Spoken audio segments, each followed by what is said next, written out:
Welcome back everybody! Today I'm going to talk you through the first 10 skills that I worked on when learning to ride the mini ramp. Now if you're tempted to learn to ride the mini ramp, then this video could contain a few little bits and bobs you may find helpful. Now I started out buying my first deck, getting down the skate park and having a bit of a roll around. I worked on my stance, my balance. I also challenged myself to ride down some flat banks, take on a bit more speed, also ride over a few pump bumps around the pump track, just generally get comfortable on the board. But I could see out the corner of my eye that mini ramp was beckoning. So I got over there and worked on skill number 1, which was to pump back and forth. So I placed the board in the bottom where the flat bottom is, gave myself as much run up for that first wall as possible, and then pushed off, got my back foot onto the tail, and then pumped up that first wall. Now to start with, I just couldn't develop any speed. And I think the reason for that was I was keeping my legs too straight. It felt more comfortable to stay away from all that perceived danger, keep my legs straight. But of course, as I went up, there was nowhere to pump from. So I found on that first wall, if I could just accept the transition with my knees, dip down a bit, and then when the board started to speed up on the way backwards, I could extend my knees out and like a bar of soap, get spat across that flat bottom, ready to repeat the process in reverse on the other side. So coming into the other side, coming in Fakey, in a backwards motion, I found this the trickier one to do. So again, trying to bend the knees up, find that balance point, and once the board came to a halt, ride it back down, extend the knees and pump back to try and maintain or even increase the speed. Now I found it was quite fun to incentivize this pumping process, and I logged how far I was getting up the ramp. On a wooden ramp, I was using the screws and the line of screws as a way to gauge how far I was getting up. And on a concrete ramp, I found I could put a little bit of tape or a little sticker and try and beat my personal best each time. And every so often I found I could bump those front wheels off the coping, which was pretty exciting. And it's a bit of a game of opposites, but I found the bigger ramps and the larger transitions a little bit easier to work with because it gave me a bit more time to react. Now on the larger ramps, I tried the drill of getting down really low and grabbing hold of my board. So either grabbing hold of the nose and tail or just touching my feet. Just any way to incentivize this bending of the knees and to prove to myself that I was getting low and getting down there and getting the most out of my pump. So once I got comfortable with the pumping, the next skill I worked on was the backside kick turn.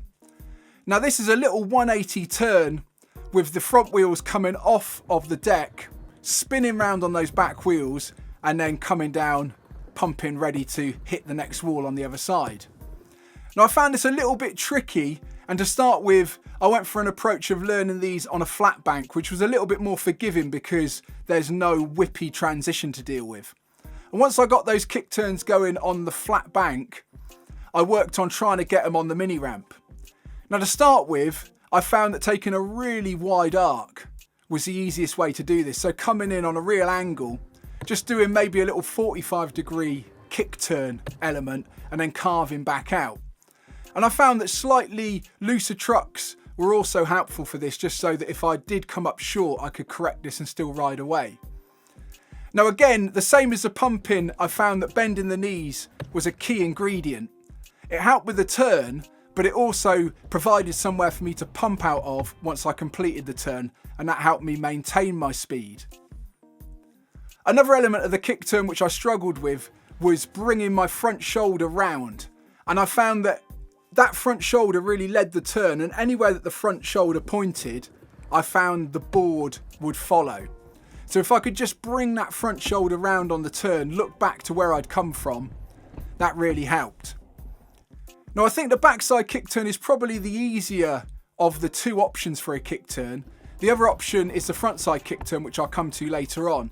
But with the backside kick turn, I found that for bailing, I could run out, or if it was a slightly larger transition, I could pop a set of knee pads on and I could knee slide out. And as long as I committed to the turn, I would come round, I could see the transition in front of me, and that made bailing a little bit easier. Now after a little bit of work, I found I could get the arc of these kick turns a little bit tighter, and I could also bend my knees a little bit more to allow for a bigger pump. And as I was going round, I was getting up a bit of a head of steam, and eventually the inevitable happened, which was skill number 3, the backside slash grind. Now this was my first grind of the truck on the coping, and it was really exciting. I love the noise of it, and also the extra commitment and jeopardy that sticking that truck on the coping provides. Now again, the key point for getting the slash grind was to really come in nice and fast, having had a good pump on the other side of the mini ramp. And I found it good practice to keep my knees nice and soft on the flat bottom and look up to the coping where I wanted to slash grind. As I went up, I just pumped a little bit harder than I was used to, and also bent my knees a little bit more than I was used to. And that got the truck up there on the coping.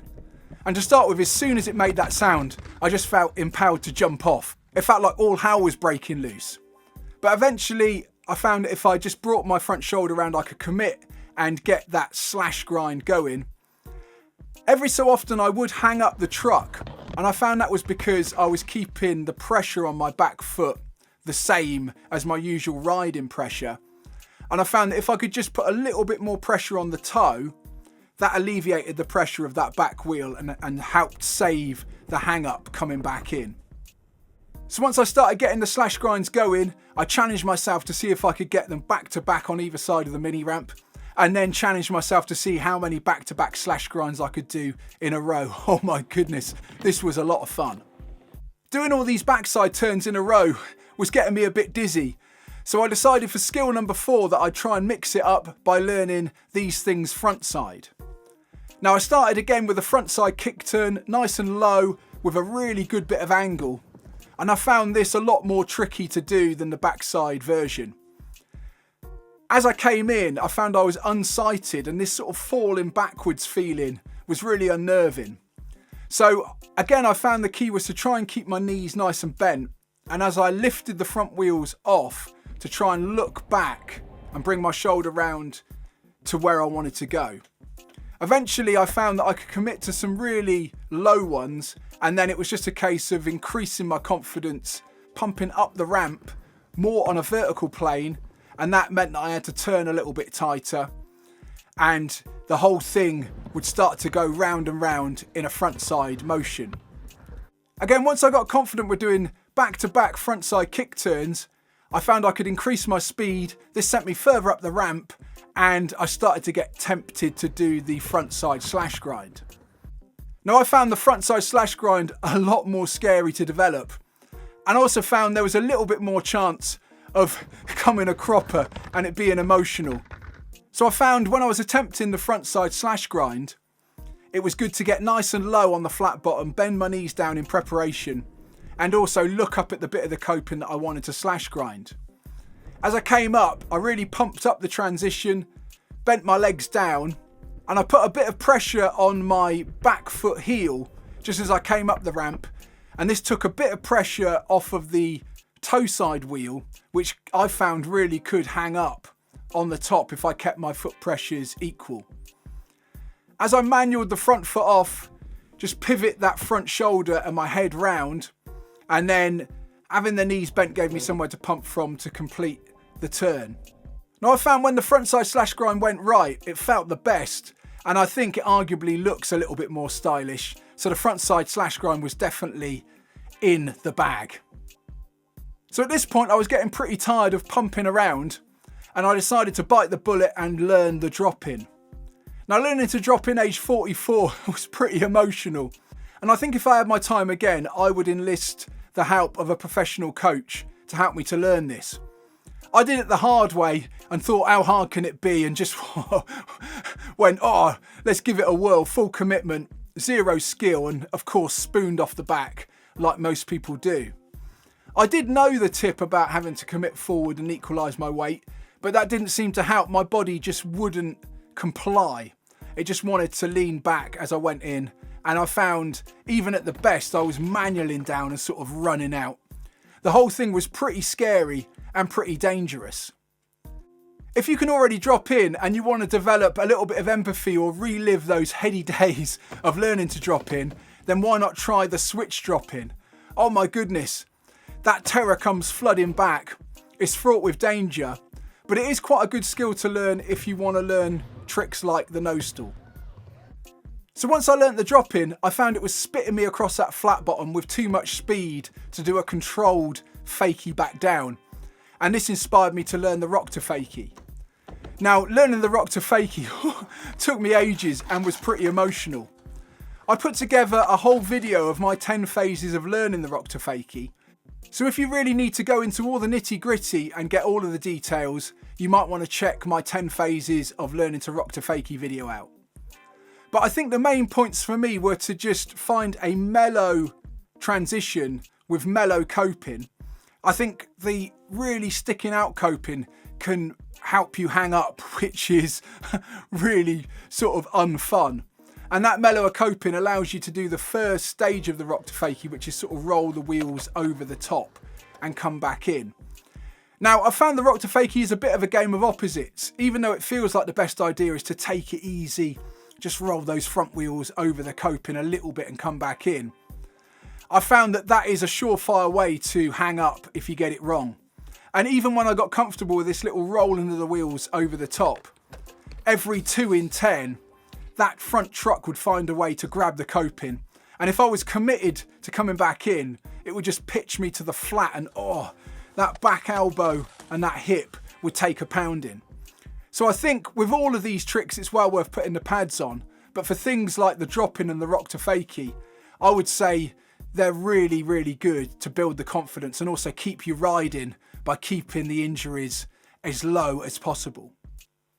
So once I got a feel for that rock to Fakey and got used to getting the weight off of the front wheels whilst maintaining my balance coming back down, I kept on pushing it and developing it until eventually I could clear the front wheels on the way in, rock the board in the centre. That would make the back wheels lift off of the ramp, and then coming back in, just perform a little manual to get those front wheels to completely clear the coping, and then that allows for a clean ride away. So once I got the rock to Fakey going, I found that spat me across the flat bottom with quite a lot of speed, and I started working on skill number 7, which was the Fakey rock. So for the Fakey rock, again, I did the same process as the rock to Fakey, just bonking those wheels over the coping and then rolling them back over the coping to come back in. Now, rolling those wheels across the coping with the Fakey rock, it seemed like it was even more possible to hang up. And just getting pitched to the flat front ways was equally as emotional as falling backwards on the rock to Fakey. So I found that just shifting my front foot down into the pocket a little bit more of the nose gave me a little bit more purchase to try and apply pressure to the front of the board. And eventually, with a bit of practice, I was able to clear those back wheels going in to the Fakey rock. And most importantly, clear those back wheels on the way back over. And once I started to clear the back wheels on the way back in, that felt like a real game changer. I was super chuffed because it meant no more chance of the hang up. And it also meant I could try the Fakey rock on taller and steeper ramps with bigger coping. Now, following the Fakey rock, I decided to work on skill number 8, which was my dream trick, the tail stool, and that would allow me to realise my dream of going back and forth, rock to Fakey, tail stool, like I'd seen in that video many months before I started. Now for the tail stool, I found this super scary and it took me way too long to learn it. And the eventual breaking point was being able to pump up from a rock Fakey with enough speed to be able to get back up on the coping and feel safe. I think the thing that was holding me back from learning it to start with is I just wasn't able to pump enough speed in to feel comfortable to get up with a tail on the coping. So once I started really pumping up there, I just focused all my weight on the back foot, and I figured if I could get my back foot up there on the deck, then I'd be safe even if my front foot came off the board.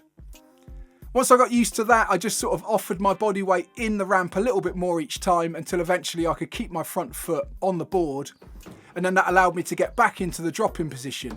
So to complete the tail stool manoeuvre, I just needed to drop back in, and job was a good one.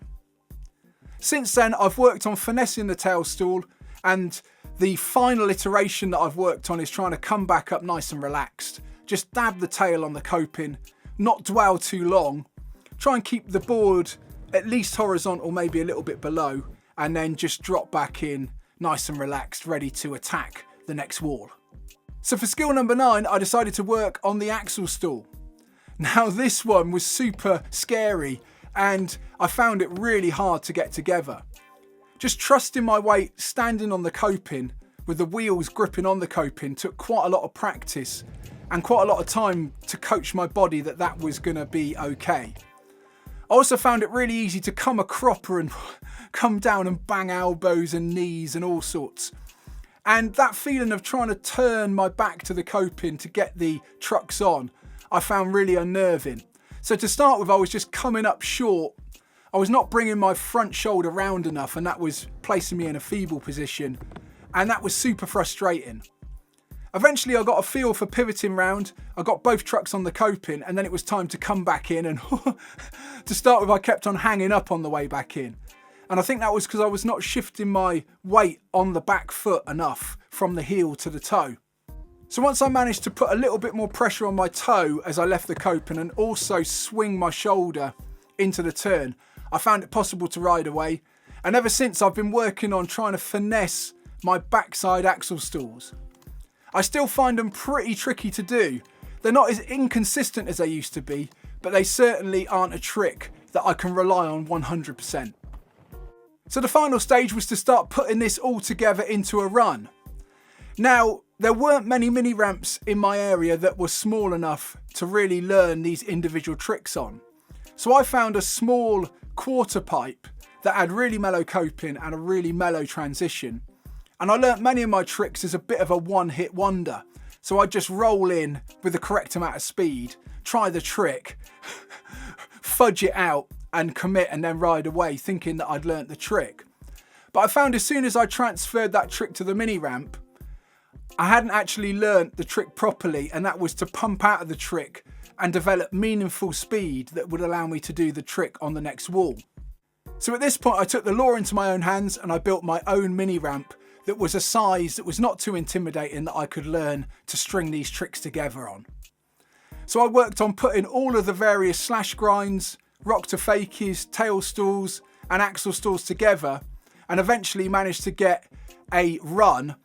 And I really enjoyed the challenge of trying to stay on, trying to put the tricks together in different orders, and also seeing how long I could stay on without falling off. Okay, that's it for this video.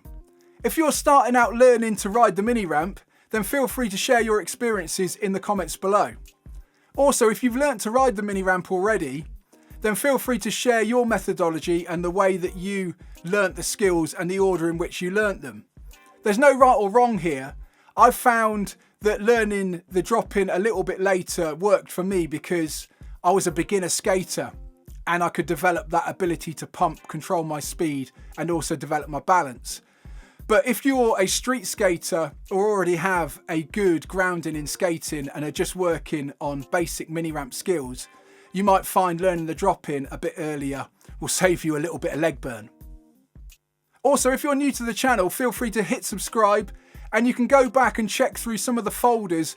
I've made loads of different videos on most of the elements and most of the skills that I've talked about in this first 10 mini ramp skills video.